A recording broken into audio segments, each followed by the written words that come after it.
Yes.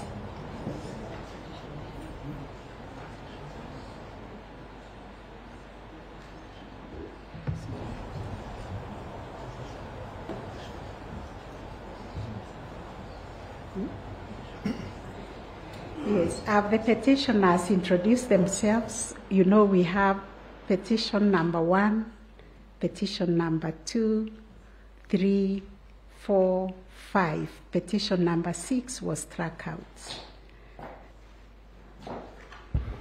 With your kind permission, Your Ladyship and members of the court, in petition number 2, presidential petition number 2 of 2022, I am Paul Nyamodi.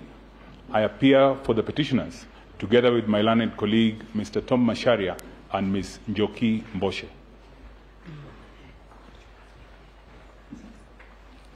Petition number 3.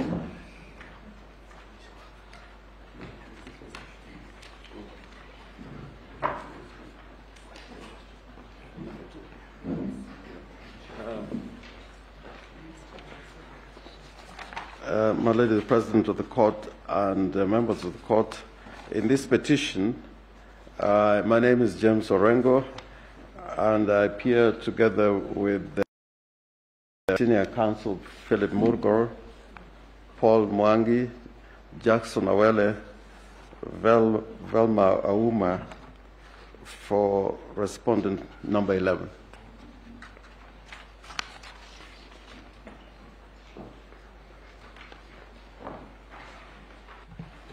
My lords and my ladies, for petition number 3, Otieno Willis. I do appear for the petitioners. Maybe there was a mix-up in the numbers. For petition 3, it's Willis Otieno for the petitioners, appearing with Nelson Osiemo.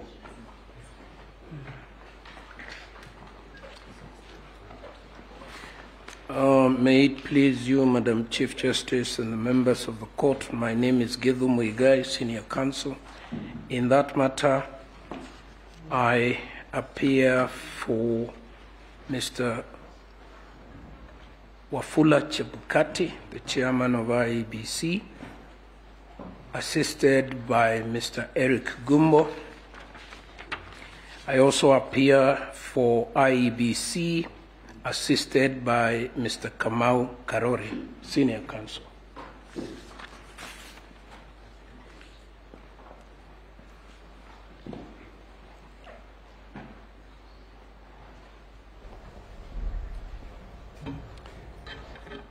Paul Muite, Chief Justice, Deputy Chief Justice, Your Ladyships, my lords, in petition number 1, I am instructed by the Independent Electoral and Boundaries Commission to appear for it on the basis of a resolution by 4 commissioners, and I appear with my colleague, Issa Mansour. Thank you. Thank you. Madam Chief Justice, maybe this would be a good time to give directions on how we should proceed on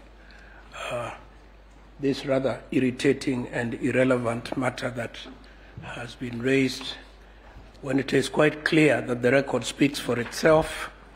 My learned friends filed appearance way before the said resolutions, but I do not wish to go into the evidence without your permission and without your directions, whether we do it now or later. We'll do it later. I am most obliged. Yes, if we have recorded all the appearances. Okay, let's finish with the appearances.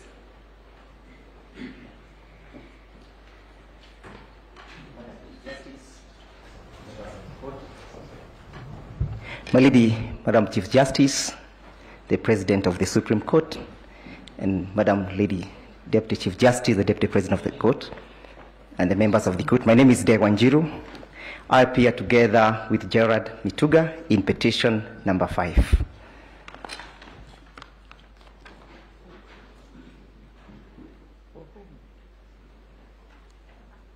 Sorry, my lady, petition number 4.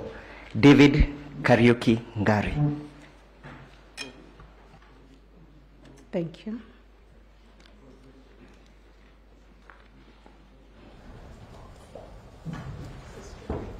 My Lady, Madam Chief Justice, and the members of the court, my name is Jotha Marwa. I appear for the fourth respondent in petition number 2.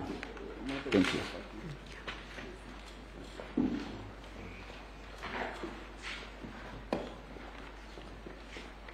My Lady Chief Justice and members of the court, my name is Apple Lomboya.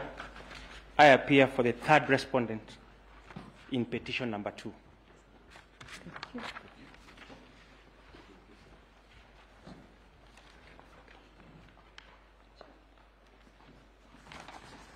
My Lady, the President of the Court and members of the Court,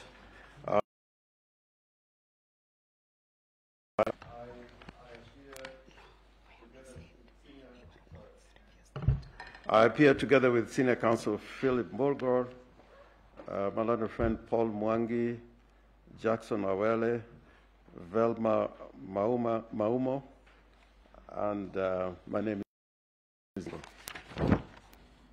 Thank you. For the 10th respondent.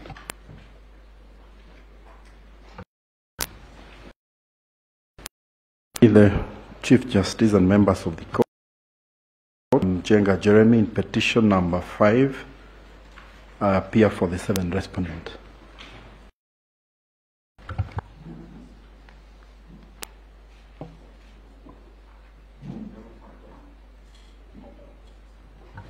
May it please my lord, my name is Gordon Ugola. I appear for the 8th respondent in petition number 5, together with Mr. Elvis Nanda.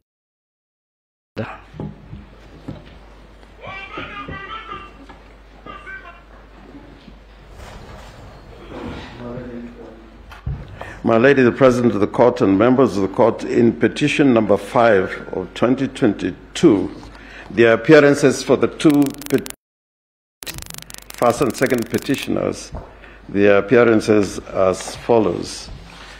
Senior Counsel Philip Morgor, Mr. Paul Mwangi, Mr. Jackson Awele, Ms. Velma Maumo, and James Orengo. Okay. I guess now we are through with the appearances. My Lady, if it may please the court, my name is Emmanuel Bitter. I appear for the Attorney General, that is in petition number E03, the interested party, and in E07, the 9th respondent.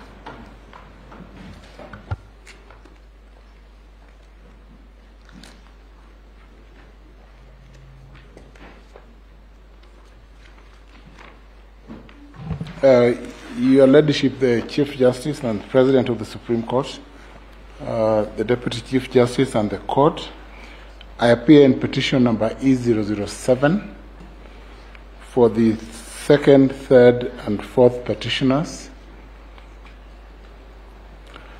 Mr. Okio Mtata appears in person for the first petitioner, just for the record.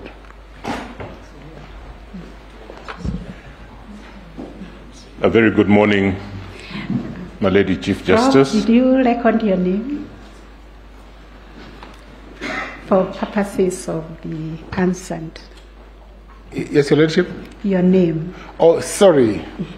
Professor Tom Ojenda, Senior Counsel. Thank you. Thank you. Kisumu County. Thank you.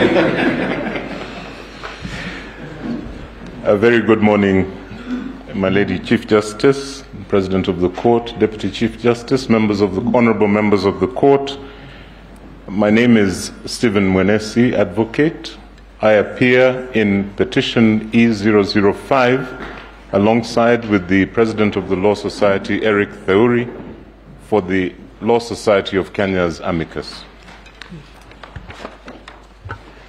My Lady, my name is Ochiel Dudley. It's my pleasure to appear before you again, this time for the International Commission of Jurists as amicus curiae. I appear alongside Ms. Anne Shikongige, who is in the adjoining court. Thank you, my lady.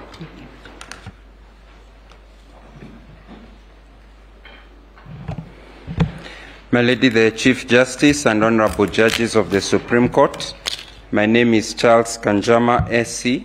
I appear for 3 amici curiae in petition number 5. That is, I appear for John Wadubengo, Dr. Joseph Sevilla, and Martin Mirero.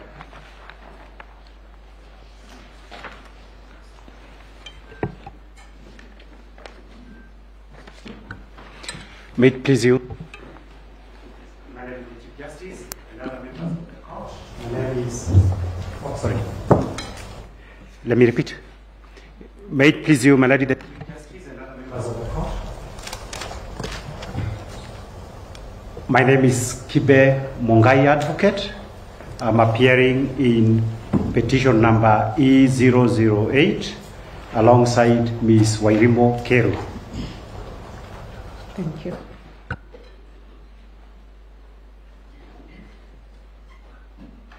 May it please you, my lady. My lady, there used to be a rule about seniority. I have been stood down twice. Yes. Maybe I should go. It is still there. I appreciate my lady's protection.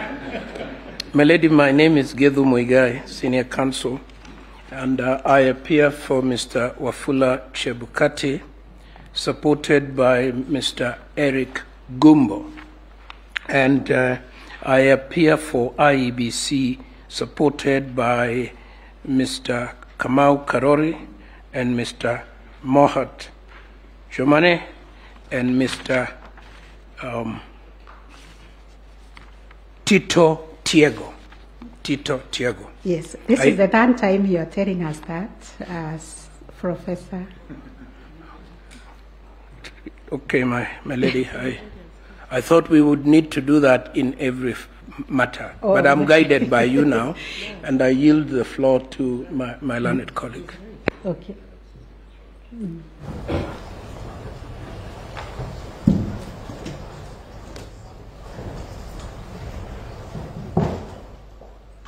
Madam Chief Justice and the honorable members of the court, my name is Jotha Marua. Once again, I appear for the 6th respondent in petition number 5. We had been under the impression that we are recorded on every matter. Thank you. Thank you.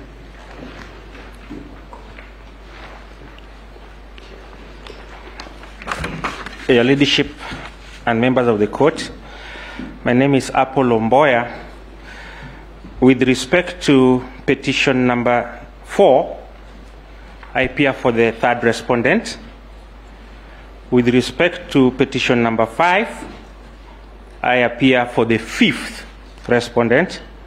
And lastly, with respect to petition number 7, I appear for the 3rd respondent. Thank you. Thank you. Madam Chief Justice, permit me to introduce Mr. Morara in petition number 4 for the petitioners. Here is seated in court number 1. I erroneously left out his name. Mr. Morara. Thank you.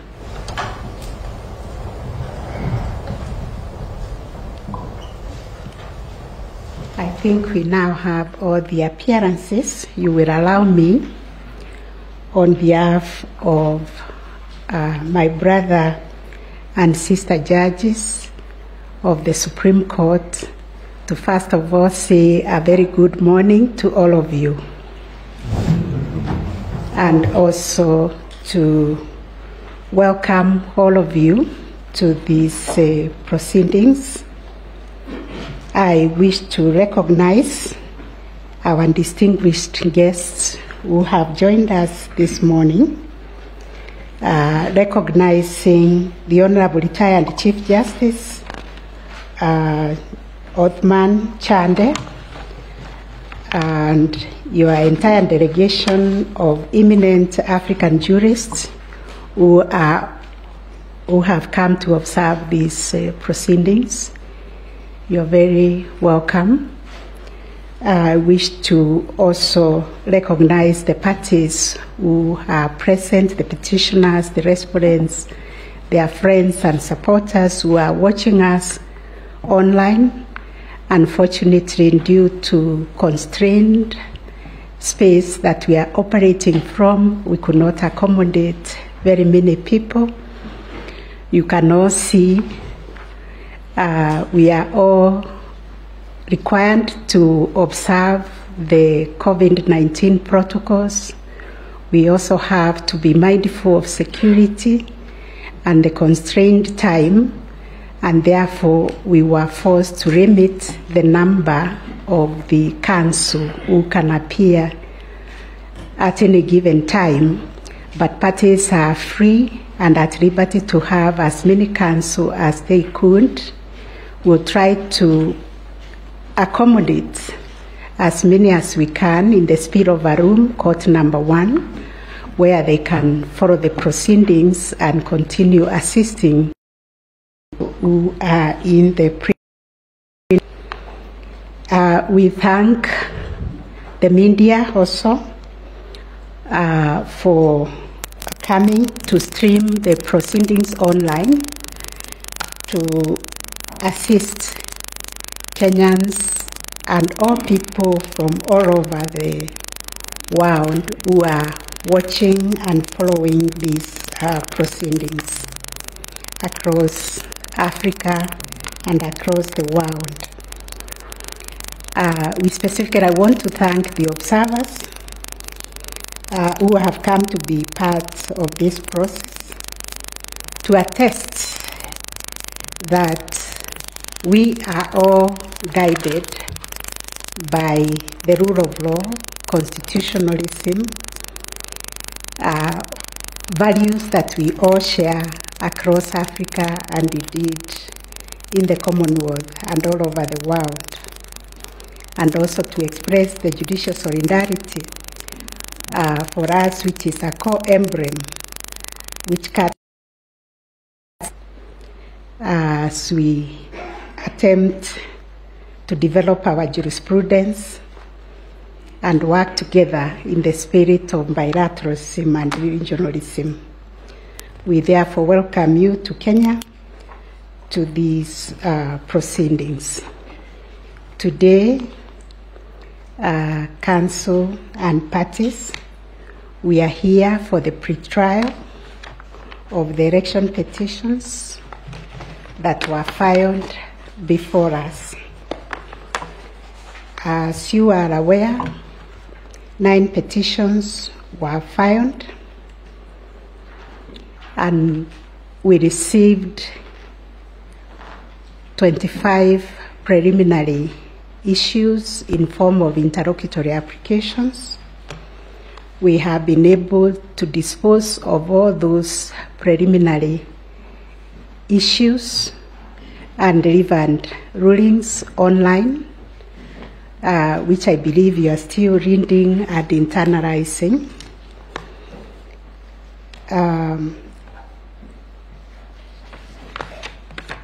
After we dealt with the preliminaries, 2 petitions were struck out.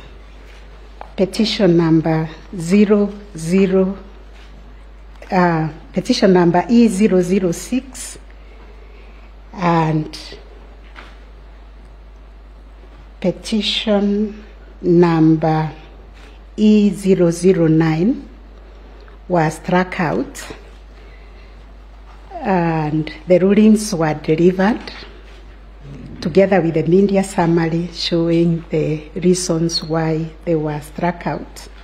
So we are left with 7 petitions, and the court has considered the 7 petitions which emanate from the same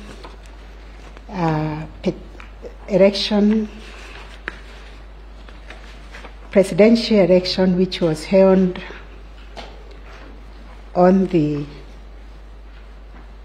9th of August 2022.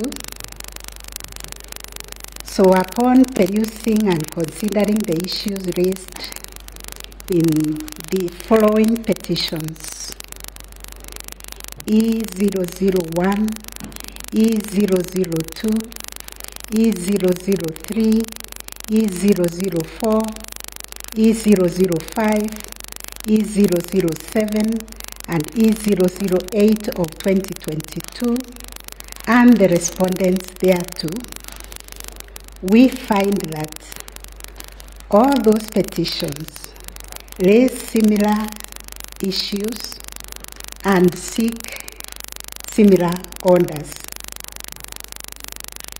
Therefore, we order that petitions numbers E001, 2, 3, 4, 5, 7, and 8 of 2022 be and are hereby consolidated with petition number E005 of 2022, which is designated as the RIND presidential election petition for 2022.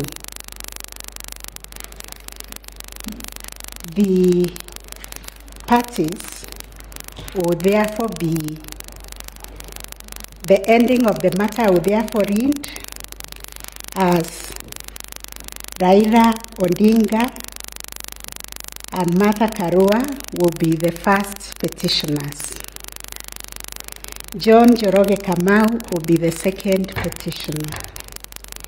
Youth Advocacy Africa and Peter Kilika will be petitioner.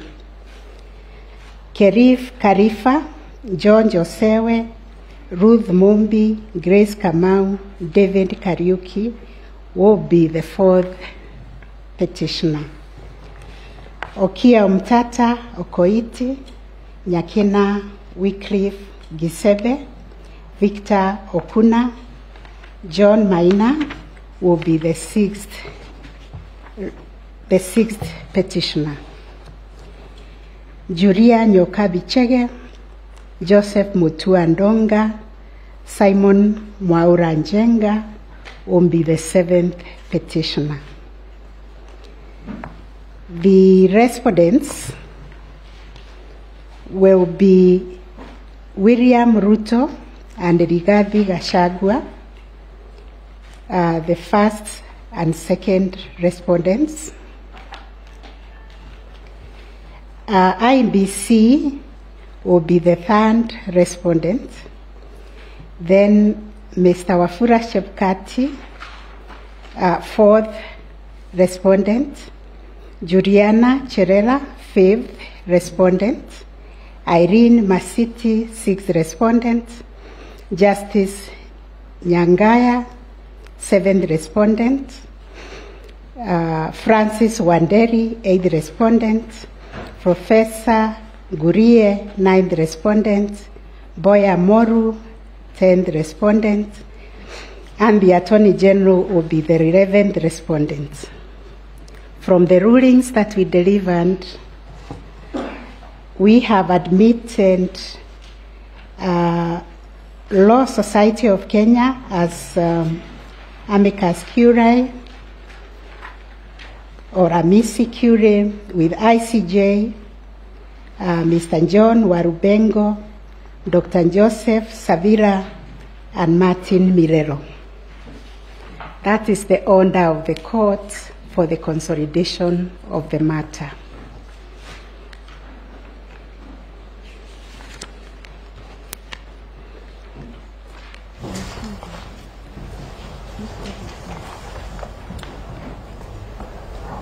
So the other issue that we are going to deal with this morning, upon consolidation of the matter, is to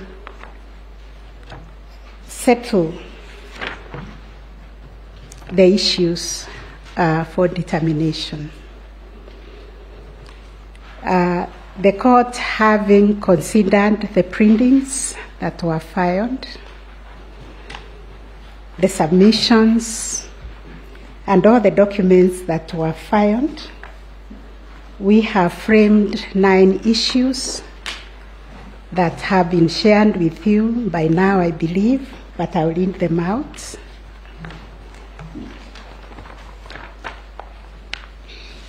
The first issue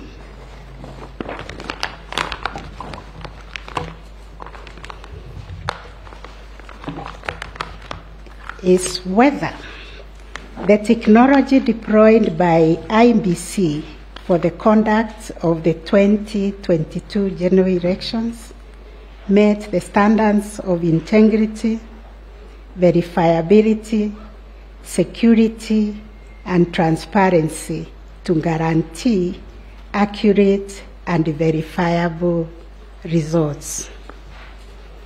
Issue number 2, whether there was interference with the uploading and transmission of Forms 34A from the polling stations to the IEBC public portal. Issue number 3, whether there was a difference between Forms 34As uploaded on the IEBC public portal and Forms 34As received at the National Tallying Center and Forms 34As issued to the agents at the polling stations. Issue number 4, whether the postponement of gubernatorial elections in Kakamega and Mombasa counties, parliamentary elections in Kitui Rural, Kacheriba, Rongai, and Pokot South constituencies, and electoral wards in Nyaki West in North Imenti constituency, and Kwanjenga in Embakasi South constituency resulted in voter suppression to the detriment of the petitioners in petition number E005 of 2022. Number 5, whether there were unexplained discrepancies between the votes cast for presidential candidates and other elective positions.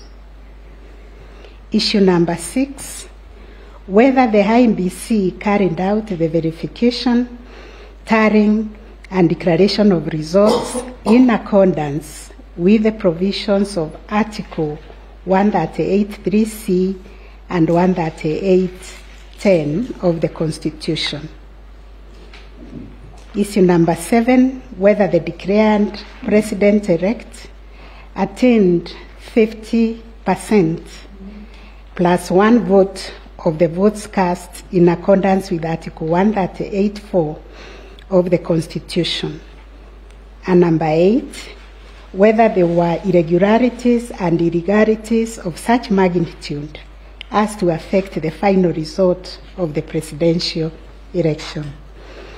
And finally, what reliefs and orders can this court grant or issue?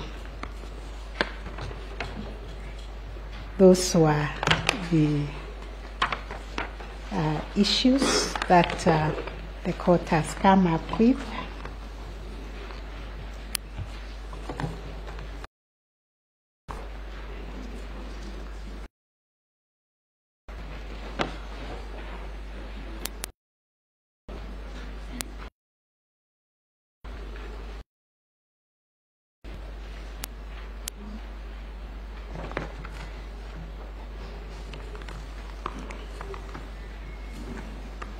Perhaps to the next area.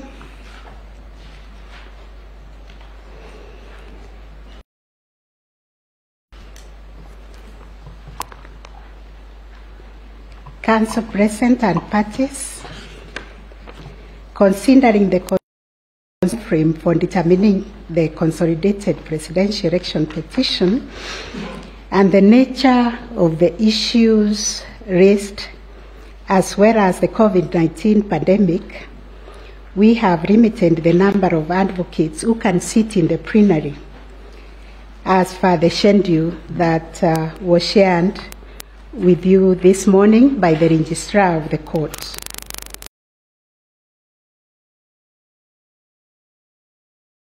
Asked to clarify that parties have a right to representation of as many lawyers as they wish. The only reason we cannot accommodate everybody here of the limited space, we are still in the COVID-19 protocol that requires social distancing, and also because of security. However, on account of all these considerations, we have facilitated additional advocates to sit in courtroom number 1, where the proceedings will be streamed live. I will seek your indulgence on behalf of my brother and sister judges and cooperation in this regard. We have also shared a time allocation that is allocated to each one of you.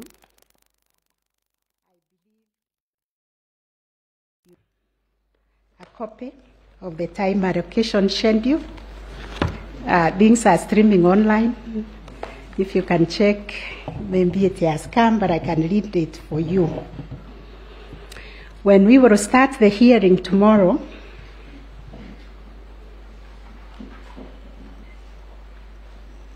the main petitioner, that is petition number E005 of 2022, Raila Odinga and Martha Karua, we have allocated them 3 hours.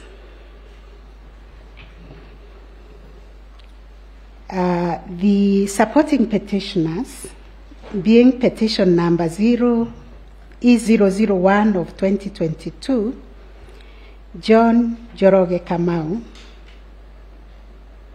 we have allocated that supporting petitioner 30 minutes.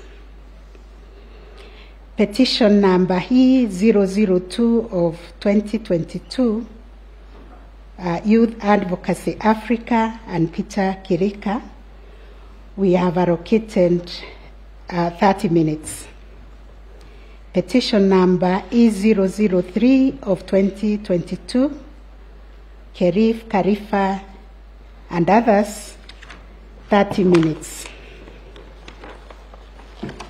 Petition number E004 of 2022, David Kariuki Ngari, 30 minutes. Petition number E007 of 2022, Okia Omtata Okoiti and others, 30 minutes. Petition number E008 of 2022, Juria Nyokabi and others, we have allocated them 30 minutes. It is hoped that that will be the time allocation for tomorrow, and when we proceed to the hearing of the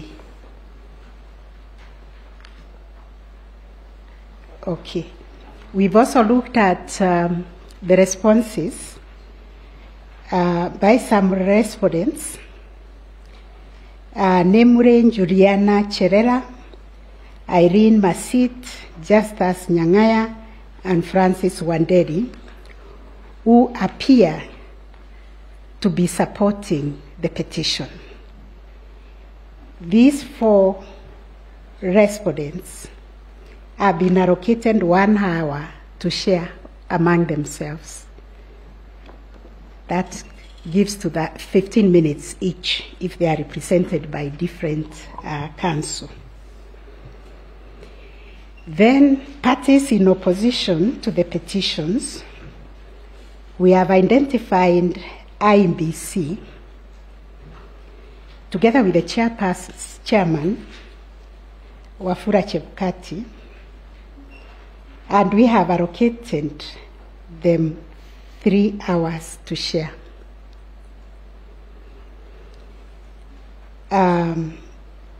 William Ruto and Rigathi Gachagua, they have been given 3 hours.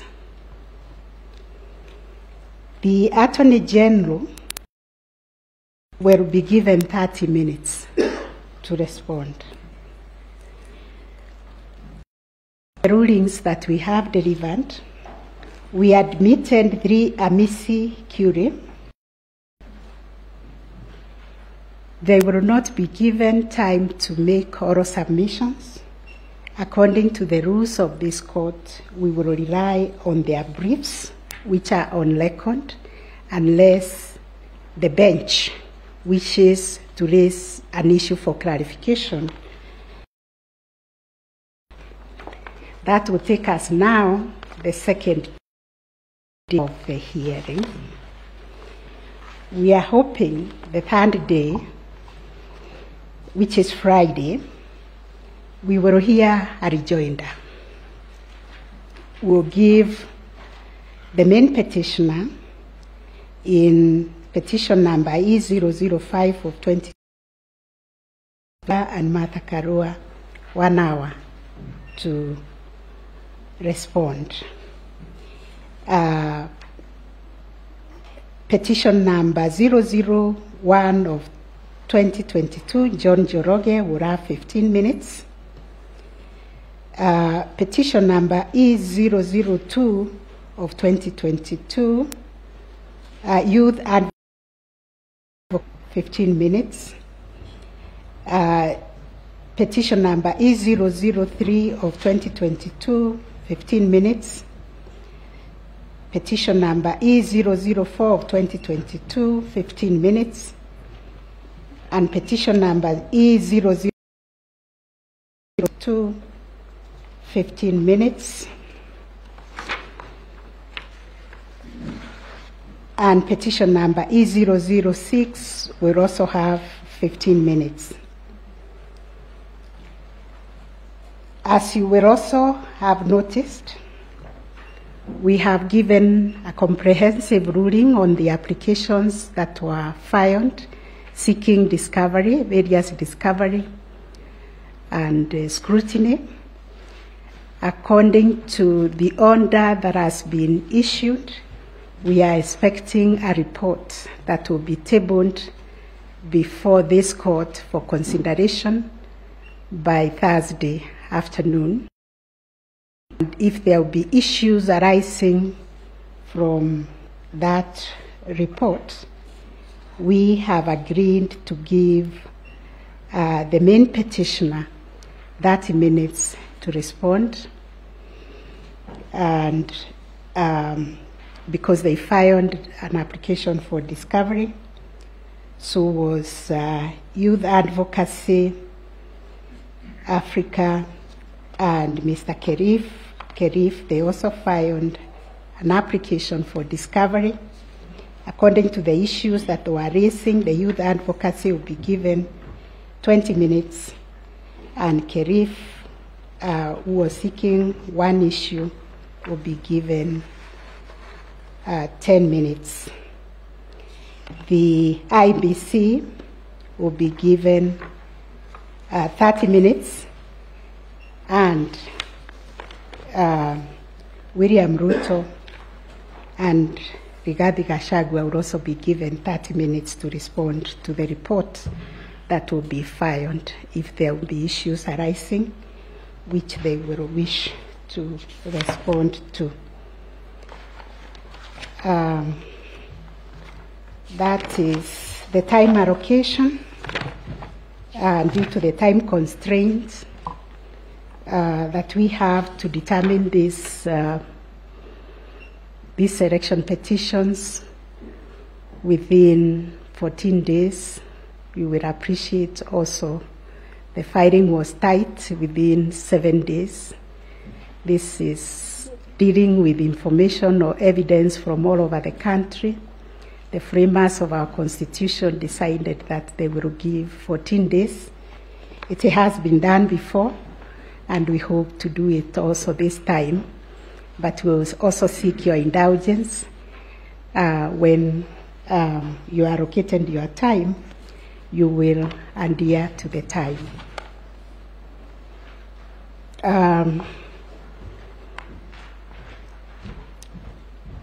We also developed some ground rules as a court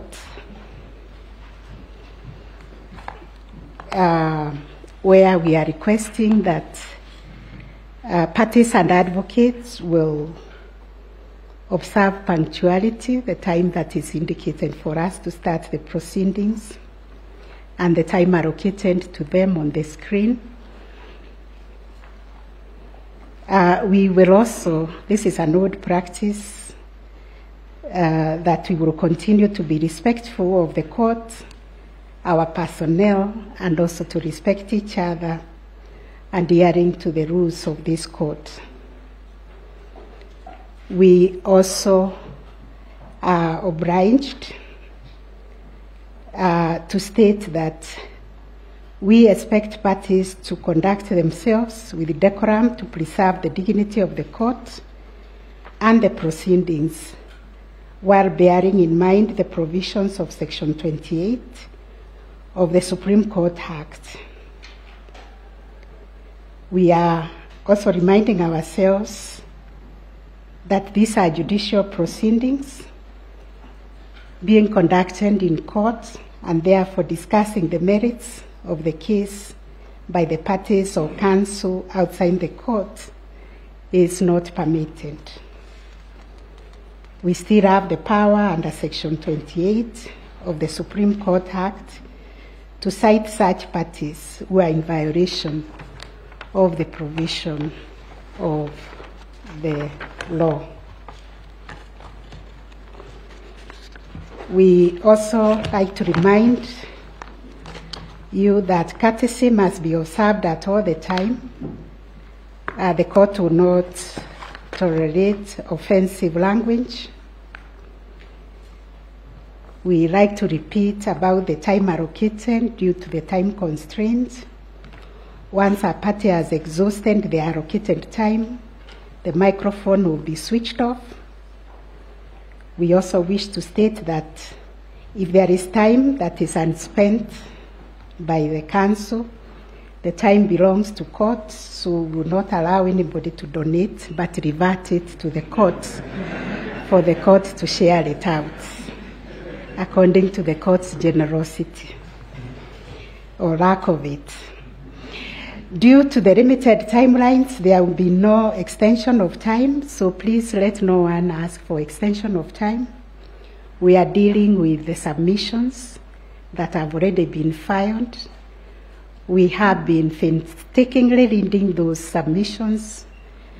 Therefore, we wish parties to just focus on the key issues that they would like to highlight. Parties are therefore urged to focus on the pertinent points of their case to save on time. We always like to remind parties cell phones must be switched off or on silent mode. During the hearing, unnecessary movement or disruption when the court is in session is discouraged. However, parties or counsel or even the bench are however permitted to take health breaks during proceedings as the need may arise without disrupting the continuity of the submissions. And during these individual breaks, the proceedings will proceed. Even if I want to walk out, don't think the proceedings have stopped. They will proceed. The media present, we have already issued the media guidelines that must be observed all the time. Given the immense public interest in the proceedings, we have allowed media houses to run broadcasts, live broadcasts to enable Kenyans to follow the process from any part of the country and even beyond. We urge members of the public to follow the court proceedings from the comfort of their homes or offices through their television and stream broadcasts without the need of coming to court physically. This is particularly informed by the reality that due to the limited space within the court premises, we can only accommodate a limited number of persons to attend the proceedings in person. Consequently, we have restricted physical access to the court premises only to the persons who have been accredited as parties, counsel, or court personnel. We will also urge the counsel, when you're making your submissions, any references made to the material. You can see the voluminous nature of the files. They are still in our chambers. Please, we ask you to specify the bundle and the page that you'll be referring to for ease of reference. If there is any electronic presentation to be made, we would kindly request that it is provided to the registrar of the court 30 minutes before the commencement of the day's hearing. As I have said before, court number 1 has been prepared as a spillover room to accommodate parties and the advocates. We are also reminded by the Ministry of Health to continue reminding ourselves of the COVID-19 protocols and regulations which will apply in the course of the proceedings. We urge parties to cooperate and comply with these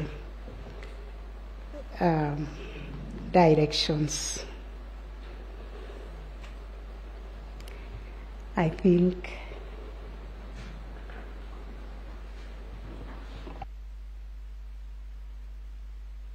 that is all from the court.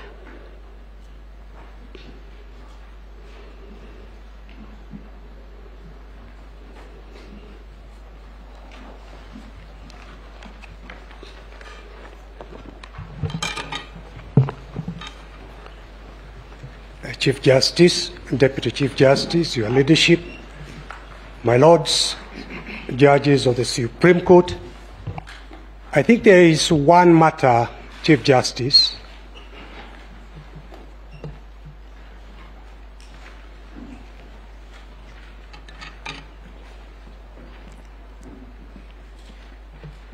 there is one issue that was raised by my colleague, Professor Githu Muigai, regarding the correct team of lawyers legitimately representing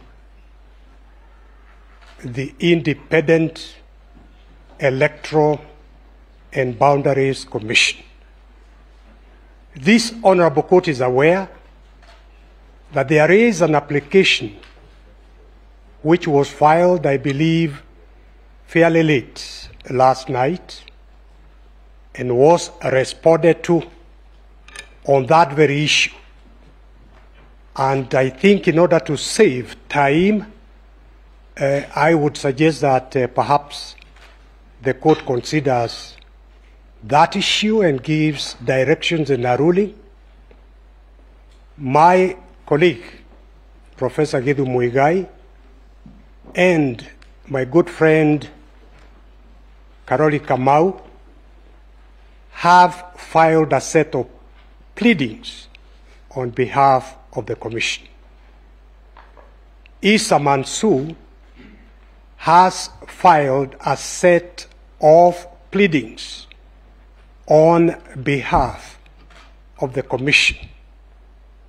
As far as I am concerned with Issa, as I indicated, we rely on a resolution by 4 of the 7 commissioners.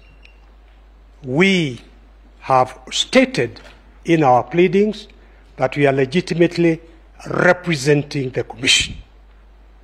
Our colleagues have filed the pleadings on the basis of instructions, I believe, by the CEO, who we say the CEO implements instructions from the Commission. The Commission is a corporate entity. In the absence of consensus, decisions are by majority. But because all these things are actually in the pleadings filed, all I'm pleading is that this honorable court considers those pleadings and gives its directions or ruling so that tomorrow we are able to move on without wasting the time of this honorable court. I thank you.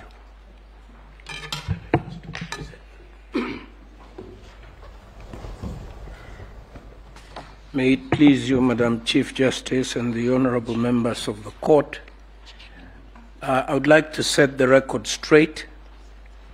IEBC filed an application on the 29th of August 2022 seeking to strike out pleadings that were purported to have been filed by one Issa Mansour. That application is pending. We take the view, two reasons if we need to make the argument. First of all, we have a notice of appointment of advocates that predates the entry of Issa Mansour. Best civil practice would have required, if a legitimate change of advocates was to be made, for a notice of change of advocates to be filed. No such action was filed by what I consider a very, very competent firm of advocates. So there, in our view, there must have been collateral purpose. Secondly, it is not the work of the commissioners of IEBC, whether in majority or in minority, to procure any services. That flies totally in the face of the procurement law in this country. As we sit here now, the four who purport to have procured have committed a criminal offense and should be treated as such. So, in my opinion, what I understood my lady and the court to have said earlier in your ruling was that IEBC was properly represented by its advocates on this table. However, the four individual commissioners who are now cited as respondents but who are supporting the petition will continue to enjoy the very distinguished services of my senior learned friend, the Honorable Paul Mwita.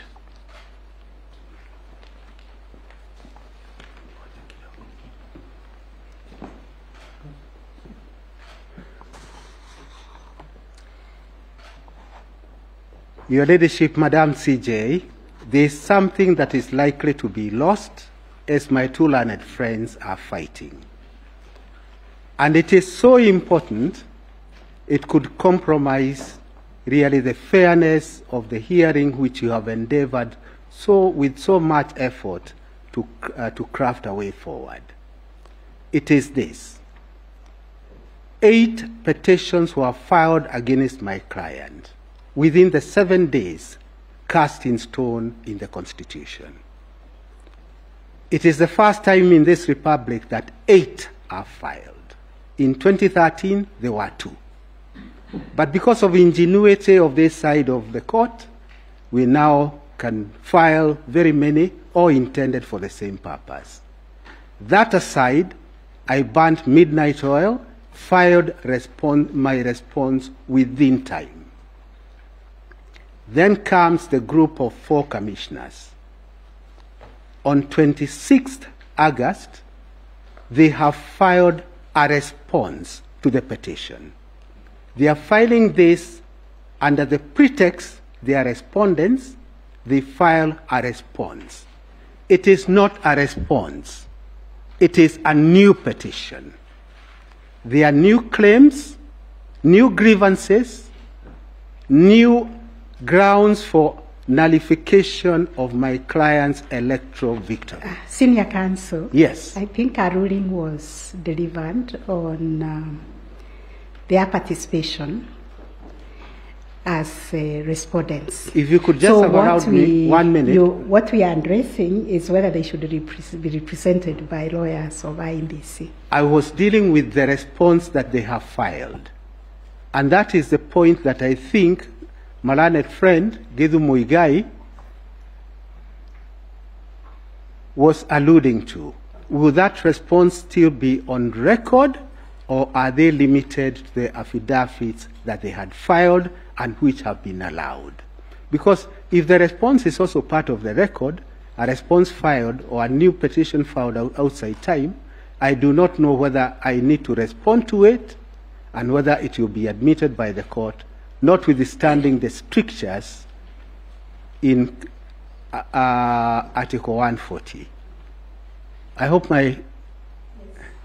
We've got a new senior counsel. What we are dealing with is the application of whether we should allow counsel to represent the 4 commissioners. As you can see, the 2 factions are insisting they are representing INBC. And in the mix of it is that response that has been filed by learned counsel Paul Muite's team. But maybe we will retire to consider that application. Please. Which was, I think, filed out of time. So yes, that is night. Is filed out of time. So we'll consider it and come back with a ruling. Correct. Yes. That's number 1. Number 2, again, something which may be lost out. When I look around me, my colleagues each representing a party. And as you said, some could be secondary petitions. They each have, under the guideline you give, 4 lawyers each. Very carefully, I did. It's only the main parties who have 4 lawyers. All the petitioners are main parties. Okay. All the petitioners are main parties. Say, for example, petition number 1, they have my learned friends, 4 of them. And the same goes for each petition. I don't know why the noise is being generated. I can see a battery of governor. Is each 2-2? Or, huh? Mr. Ngatia, the other petitioners have 2, not 4. Oh, very well. So you really have no reason to complain. Thank you so much, my lord. Nonetheless, actually, that makes my work much easier. Each has 2, they are 8, 16, or against nullification of 1 person. And then that 1 person, you limit him to 4 lawyers. I appreciate I'll be the first one to say we are living in difficult times. But surely it will be very difficult for me, and I say this in all fairness, to be able to master a defense against all the 18 lawyers when all we have is a team of 4. Let me say the last thing, Madam Chief Justice, because your fairness is legendary. The total time given my learned friends, all the 8 of them, is 8 hours. I have been allowed 3 hours. I would have requested you, Madam CJ, if there's any way you could, allow me at least half the time that my opponents have, so that I could at least be able to master a defense in relation to petition number 5, the primary, and the proxy ones, the 6 of them. That is all. My lady, if I may. My lady, if I may have your indulgence for only 1 minute. I noticed that my lady observes that this application was filed out of time, and we admit that that is so. But the reason is that it is not one of the applications contemplated under the rules. Issa Mansour, Esquire, filed his papers on the 26th. We did not expect that there would be another petition filed in the guise of a response, because what the 4 commissioners have done is to file a fresh presidential petition outside the constitutional timelines. We agonized as to what we ought to do in the circumstances, and the only thing open to us was to make the application on the 29th. So we beseech you that if you find that it is out of the normal timeline, you nonetheless grant us an extension of time, because resolving this matter is very fundamental to resolving the petition.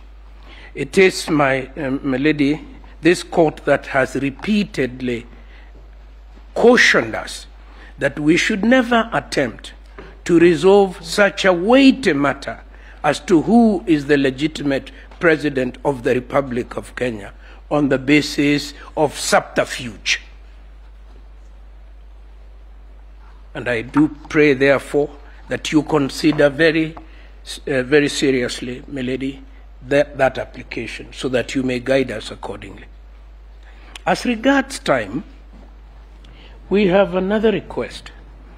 We are facing 7 petitions, and all these people are attacking the integrity of our technology, the capacity of our personnel, and above all else, the integrity of our chairman. We would ask for just 1 more hour so that we can meet these 7 petitions that have been allocated 10 hours. Thank you very much, my lady.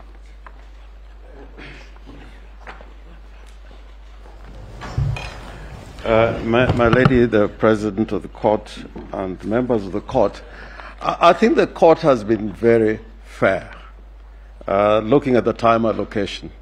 We have 7 petitions, and in all those 7 petitions, we have been given a total of 6 hours, with a little bit more time for the petition number 5. We have 3 hours. The respondents similarly have 6 hours. And I think that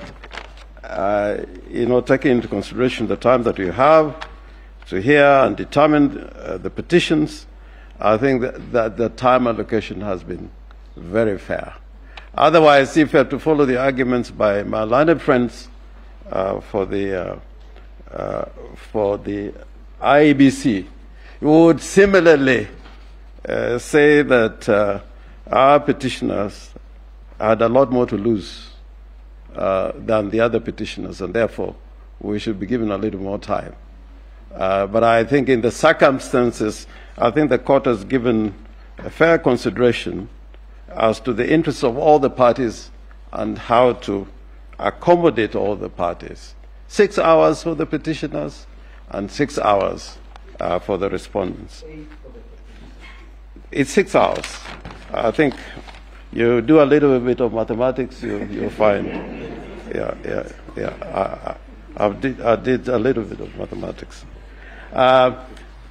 The other matter that I wish to draw the Court's attention there are other pleadings that have been filed out of time without the leave of court.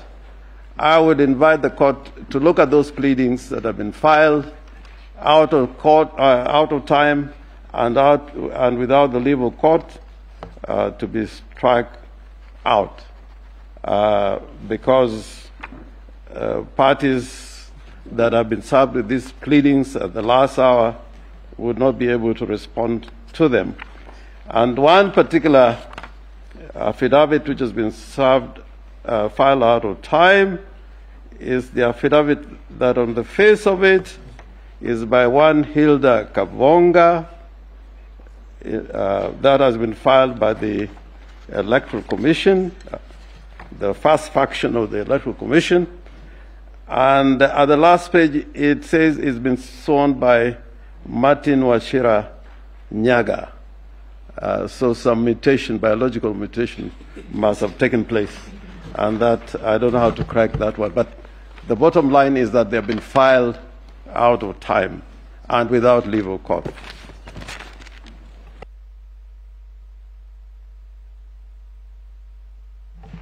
Yes, Honorable Madam Chief Justice and the court, I have a small application that I thought I would bring to the court's attention. Due to late service of responses, the first respondent, the first petitioner in petition number E007 prepared responses and a further affidavit that were brought to the attention of the registry, but were rejected because of the question of time. In the same breath as my learned friend Professor Githu Muigai, who has not filed a response to an application by ISA, we would seek leave, Your Ladyship, to file the affidavit. It's a small further affidavit of only 44 paragraphs, which is as a result of late service, Your Ladyship, and submissions by the first petitioner in E007. Your Ladyship, in terms of representation, just weighing in on what my learned friend has submitted, Mr. Professor Githu Muigai, Senior Counsel. There are only two professors and senior counsel in court, the two of us. Why can't all of them appear for the IBC? All the senior counsel can appear for IBC so that the court is richer with submissions from all parties, so that we hear the Chebukati faction and the Cherere faction, and I think the court then can make a good decision. Last, Your Ladyship, on the question of time, I just want to confirm that we only have 6 hours, like Senior Counsel Rengo said. And if my learned friend thinks that there are too many petitions, they can concede. That's all.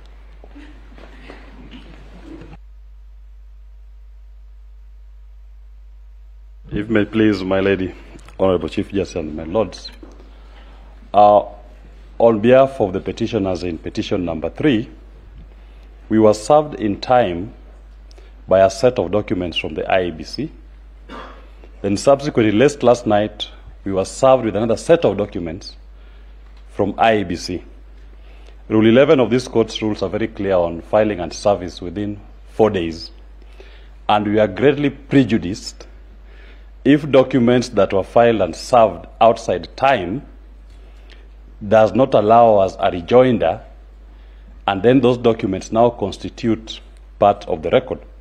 We'll urge my ladies and my lords that when you consider the issue of representation of IEBC, please take into account that in respect to petition number 3, the IEBC faction, minority faction, served us with their documents outside time, and we had no opportunity to file any rejoinder. So that whatever they filed, we cannot speak to it. Can you name the party who filed late? It was filed by. It was served on us late. We were served last night by the law firm of GA and Company Advocates. And we received the documents under protest and did indicate. Our prejudice is we cannot file any rejoinder to all the issues they've raised.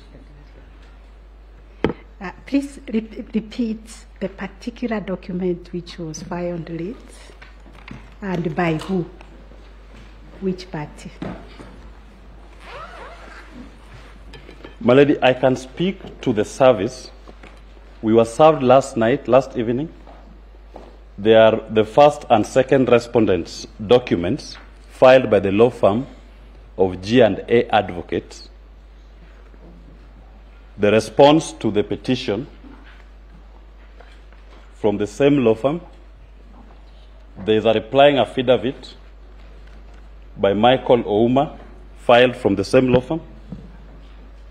The first respondent's replying affidavit, filed by the same law firm. All those, and there's several volumes of volume 1,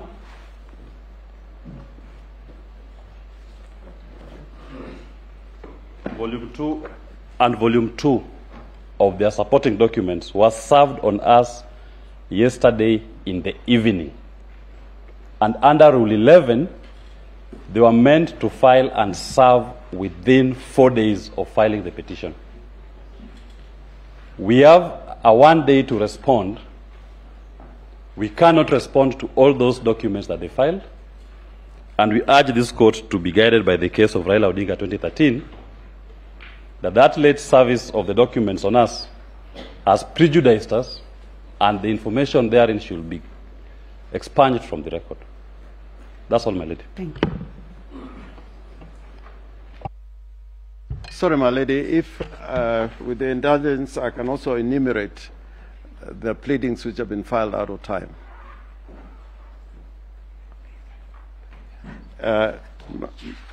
The first one is an affidavit by Oduor Juma Joseph, filed in support of the first and second respondents by G&A advocates. This was filed on Monday at midnight. That is last night. The second one is an affidavit by Moses Ledama Sunkuli, and that affidavit has been drawn by the firm of Iseme, Kamau, and Maema, who are acting for the first and second respondents. This was filed yesterday, and it was filed out of time. The third one, again filed yesterday, is by the same firm of advocates, Iseme, Kamau, and Maema, for the first and second respondents, and it was filed yesterday.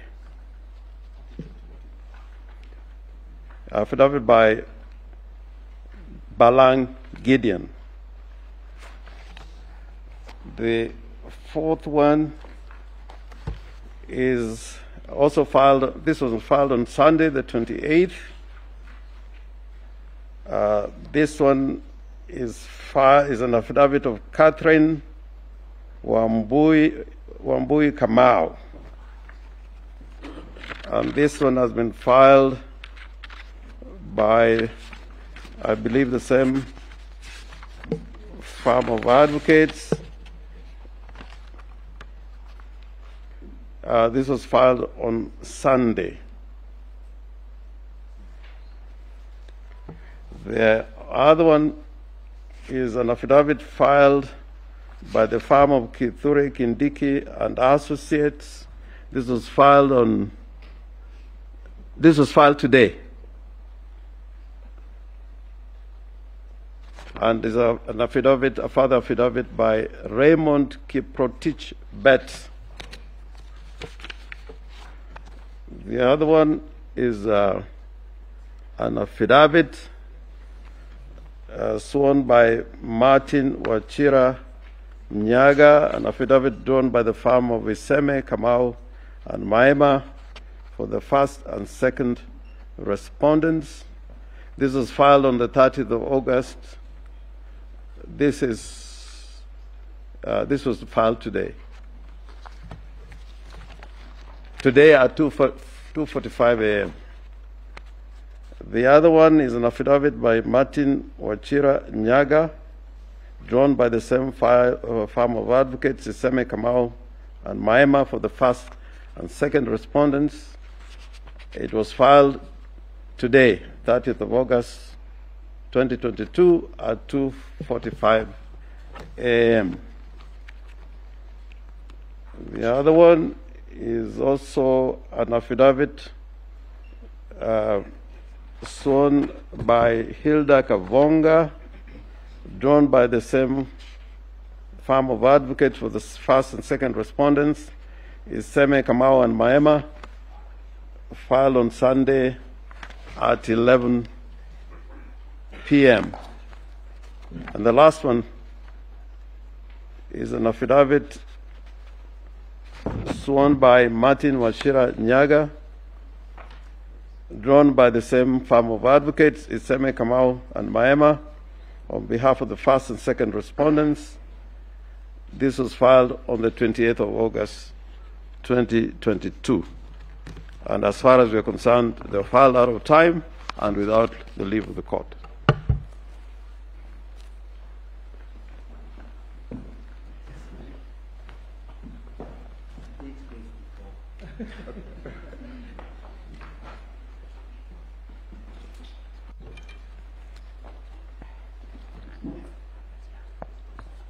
Your Ladyship, we may actually go into a wrong series of saying what has been filed late and only taking certain documents and not all of them.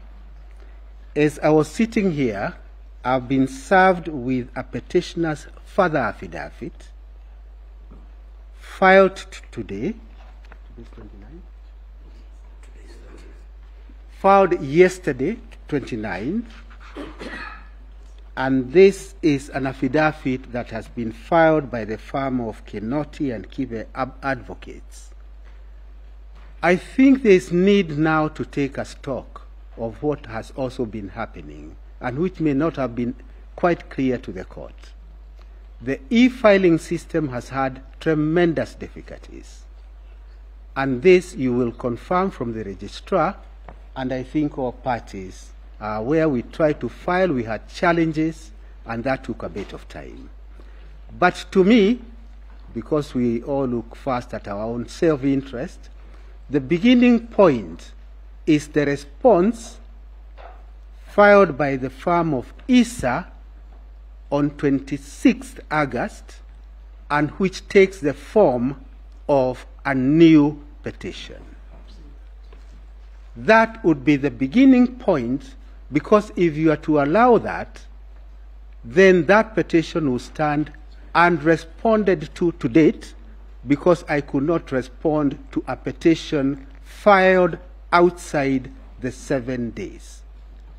So as you consider all these rival arguments, allowing some and disallowing the others, I think the most fundamental would be the status of that response, which is in the nature of a new petition.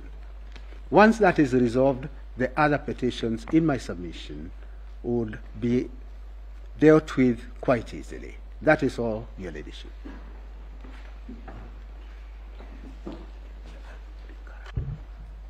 May it please you, my lady, the Chief Justice of the Supreme Court, my lords, my ladies, on behalf of the first and second respondents, that is the chairperson of the IEBC, Mr. Wafula Chebukati, and the IEBC itself, I would want to mention just 3 quick issues in response to the issues that have been raised. The first, my name is Eric Gumbo.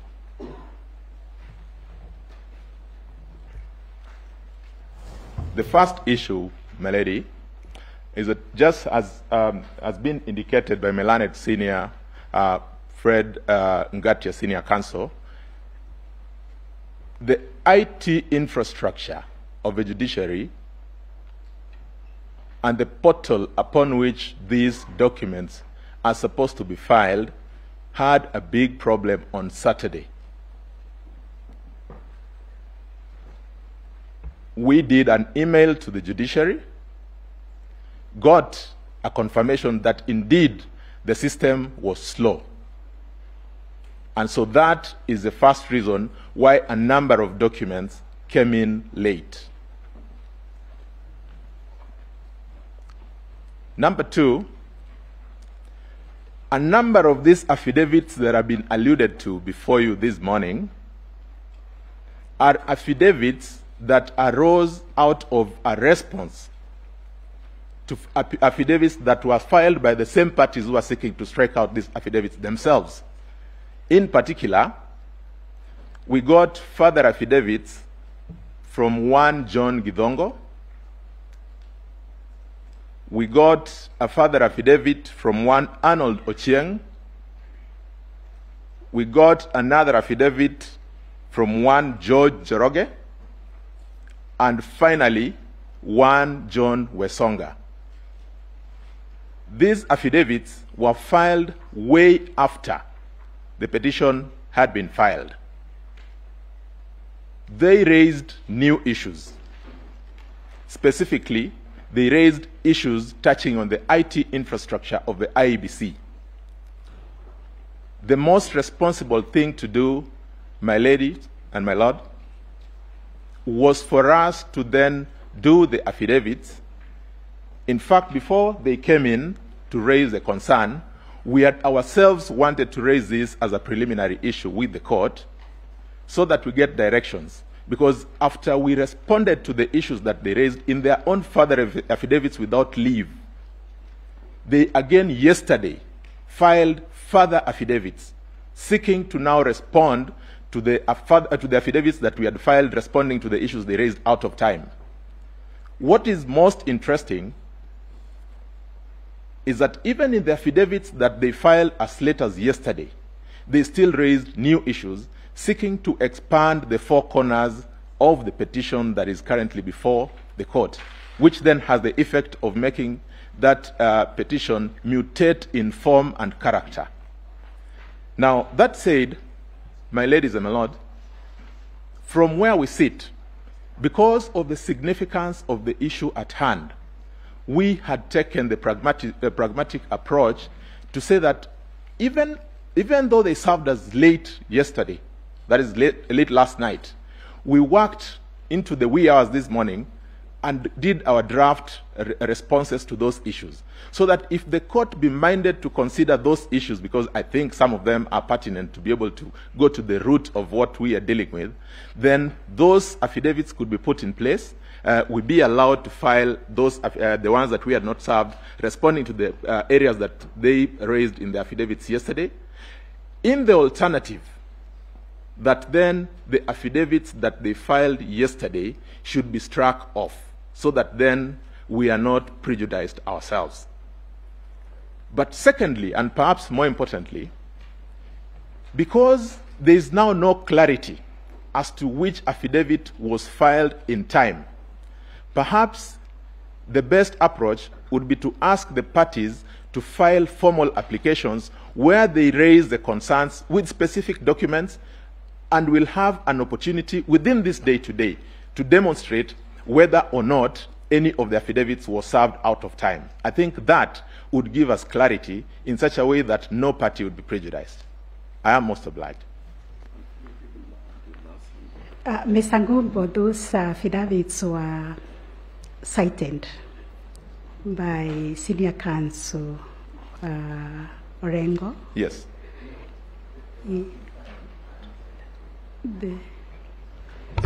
Mr. Ngatia, sorry. Mr. Ngatia, as senior counsel, you ought to know how to conduct yourself.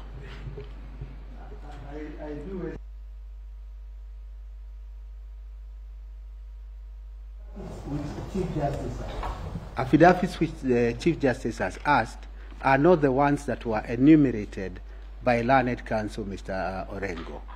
They are the new affidavits that were filed and served yesterday are as follows. The first one is an affidavit by Martha Karoa, Senior Counsel, of 28th August and served yesterday. The second one also by Martha Karoa of 27th August and sworn on 28th, and we received it yesterday. Celestine Anyango Opio, sworn on 28th August and served yesterday. George Joroge, sworn on 28th and served yesterday. John Mark Githongo, sworn on 28th and served yesterday. Edgar Ouko, sworn 28th, served yesterday. Benson Wesonga, this was served yesterday. Yes, sworn 28th and served yesterday.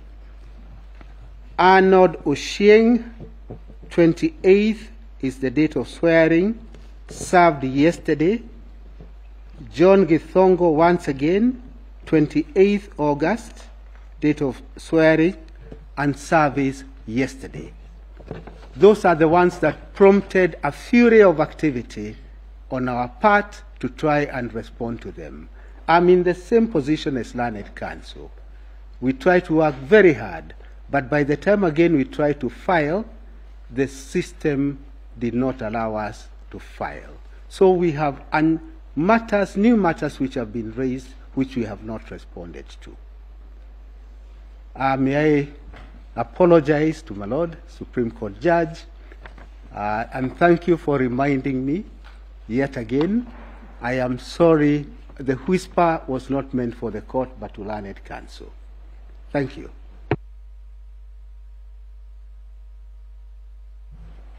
My Lady, the Chief Justice, you had asked a question about the specific affidavits.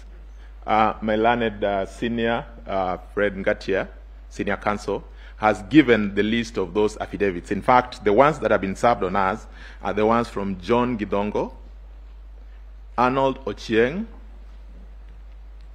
John Njoroge, and Benson Wesonga. And my lady, I just wanted to mention that so that we are able to contextualize this affidavit, when we were served with the petition, we had a specific time within which to respond. We responded in time and served those responses. When the petitioners saw our responses, without the leave of the court, they filed further affidavits. Now, when those affidavits were served on us, we thought that perhaps instead of coming to us for leave, we do the pragmatic thing of responding to them, then we come and have them formally, we get directions from the court on how to deal with them. Because it would have meant that we would be making an application for leave today to file in further affidavits. It also then means that if we are to get to the four corners of the petition, then we must get back to the first date in time. After filing our responses, what came up? The new affidavits. How do we deal with them? That would be the question. I had given a proposal that because some of them seem to raise a number of important issues, and we have satisfactorily responded to those issues, we could deem all those affidavits as properly served, filed and served, so that then we forget about the side issues and go to the petition. More specifically, now that you have given us the issues that we need to be addressing you on. I am most obliged, my lady.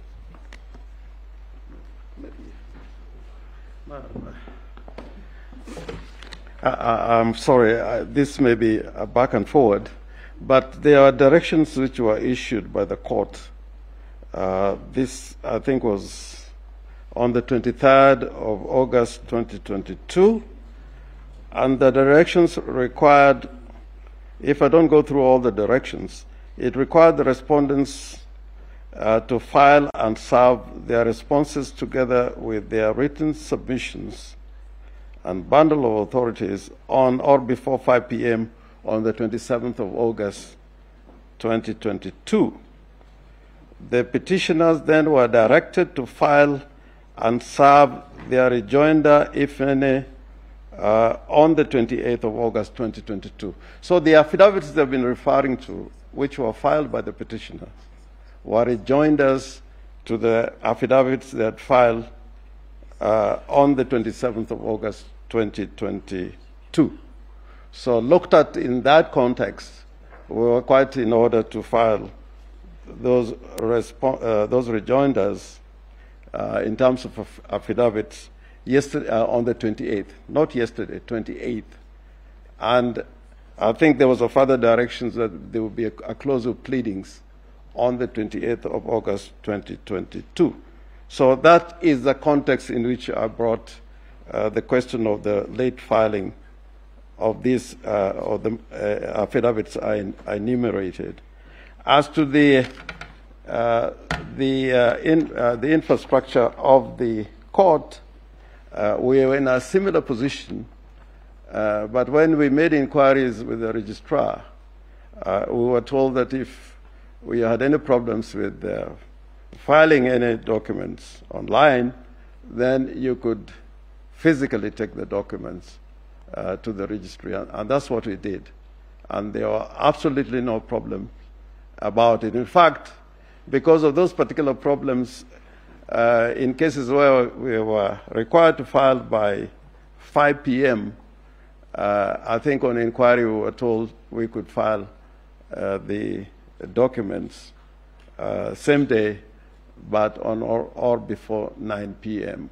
So I think the registry was quite helpful, and anybody who wanted to file a document within time, there were absolutely no problem at all insofar as the registry is concerned. But probably the court should look at all these documents, put them in context, and then make a decision. But our position is that the affidavits that I mentioned were filed out of time and without leave of court.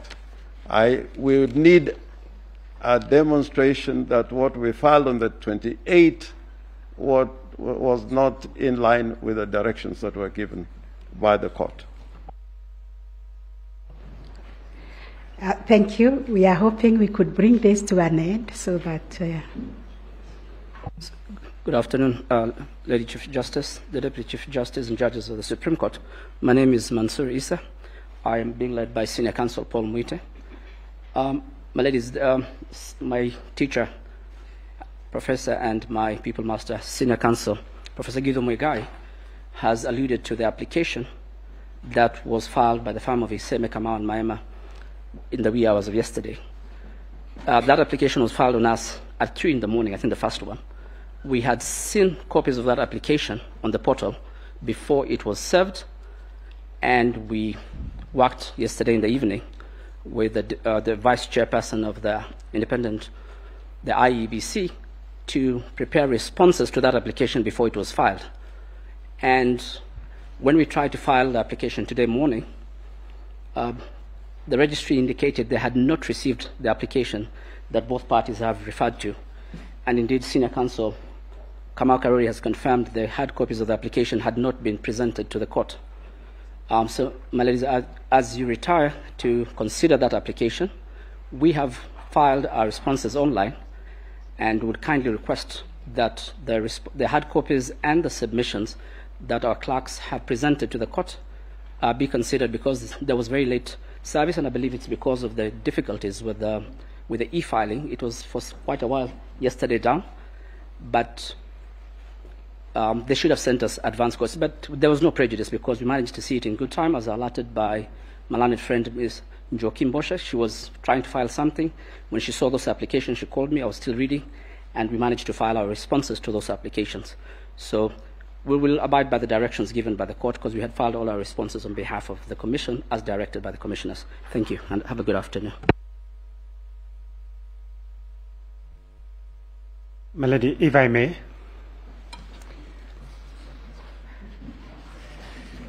My name is Kibe Mongai. I appear in petition number 8. I rise in order to speak to two things.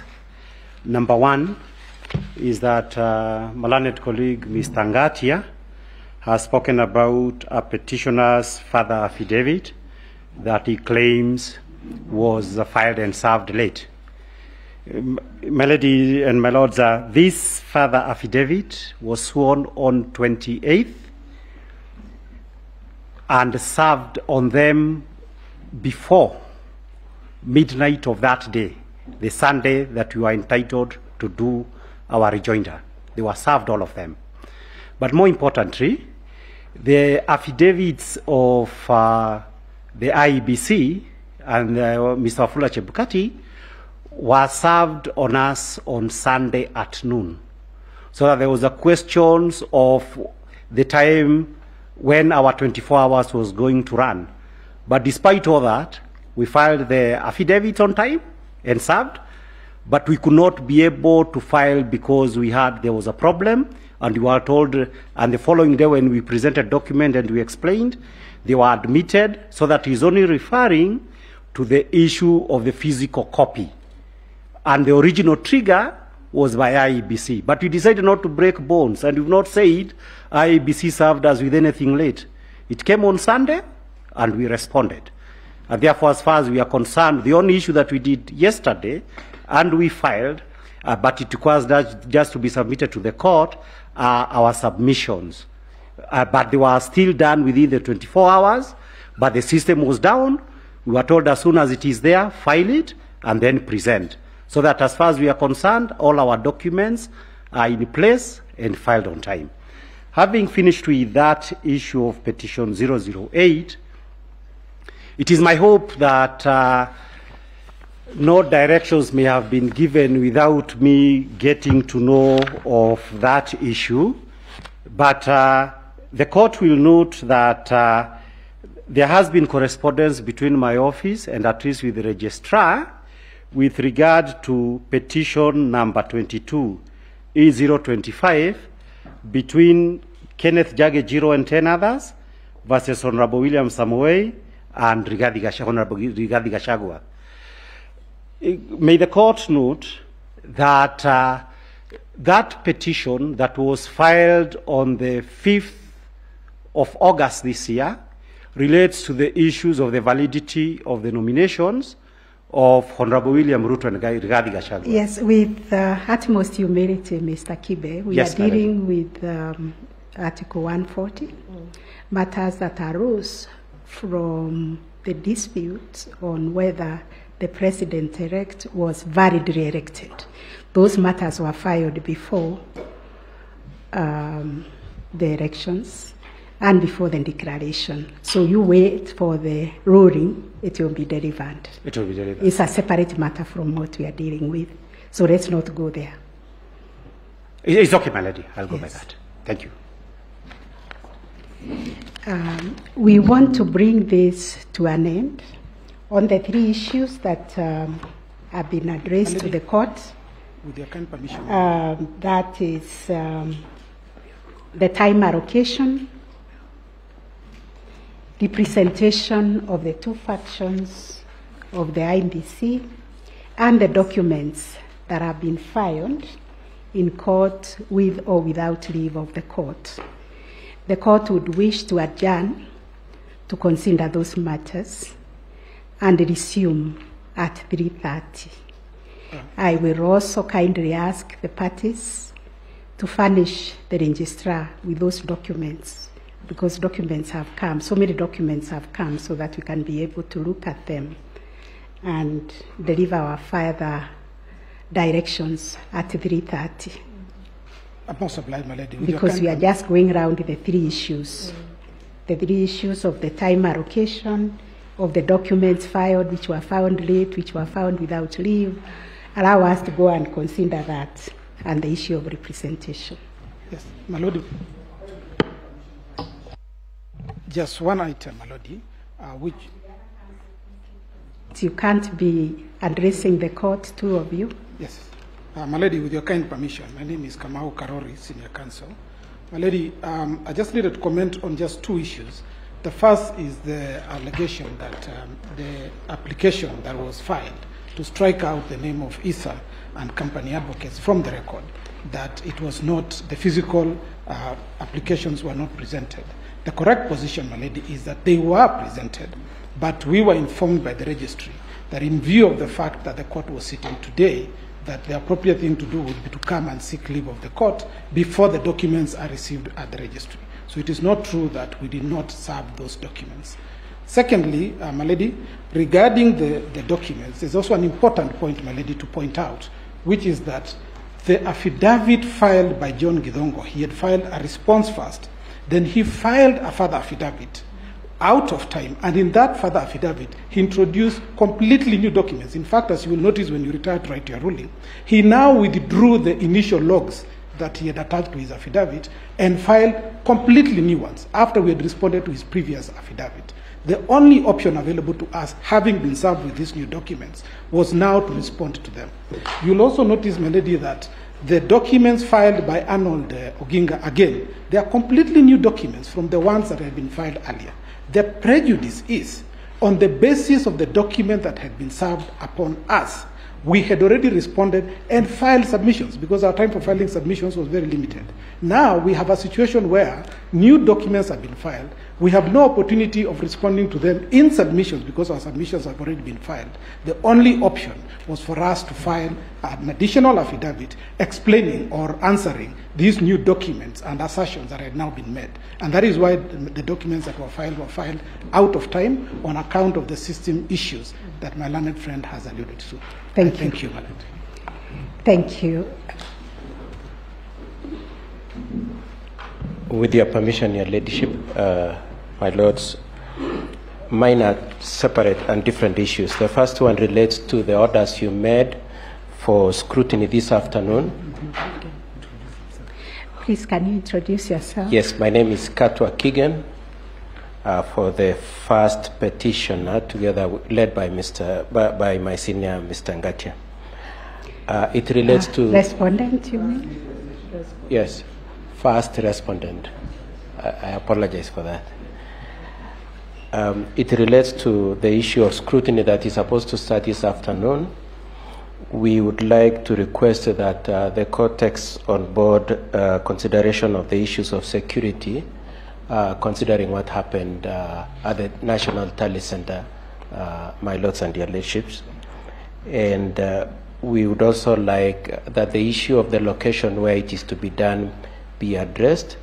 And we would prefer, considering the security issues also, that camera surveillance be addressed, my lords and my ladies. The second issue, my lords and my ladies, is you granted permission to the Attorney General to introduce 2 affidavits, and we would the 2 affidavits introduce very substantial facts that go to touch very seriously on our case, and we would like and pray for leave to respond to those affidavits, considering that you've allowed them in. Thank you, my ladies and my lords.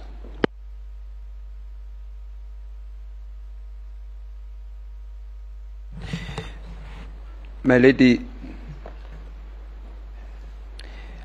the Chief Justice and judges of the court, my name is Charles Kanjama for the ICT professionals who've been admitted as amici. I have also 2 requests to make to the court. One is that in respect of the scrutiny that will be taking place, that the amici whose assistance to the court is to give independent observation of the election technology be allowed to participate and also be allowed thereafter to prepare and present their own independent report so that they can effectively assist the court. Second, in relation to the technology affidavits that have been filed late in the last 2 days, the amici in their initial report had responded to the initial technology affidavit so that they could give an independent perspective from ICT professionals. Would request that they also be granted leave so that they can supplement that report by also responding to the subsequent technology affidavits which this court is considering whether to admit. That is all.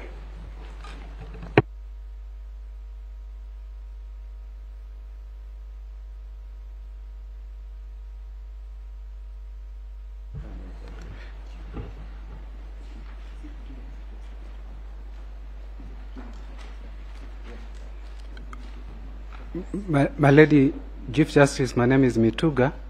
For the petitioner, in petition 004, I also have a problem of experience by the rest in filing documents when there was a system downturn. Our rejoinder was supposed to be filed on 28th, but due to system problems, although we filed our set of documents serving as a rejoinder, we presented them to court yesterday when they were stamped as filed out of time. In considering the rest of the document filed out of time, we asked the court also to consider the 4th respondent's document.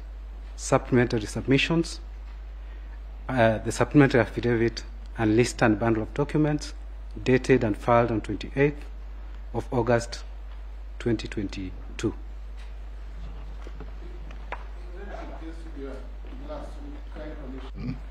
Lordship, why, in view of all these counter arguments, the petitioners, respondents, filing late, claiming, Your Lordship, if the court could just give us 1 hour to regularize so that no party then excludes anything from the record, that would serve the interest of justice. And I submit, Your Lordship, that then no party will feel that they've been locked out. So we don't go back to Raila 2013, where huge documents are locked out, and we all find fairness in this court. Thank you. You know, our time is not elastic.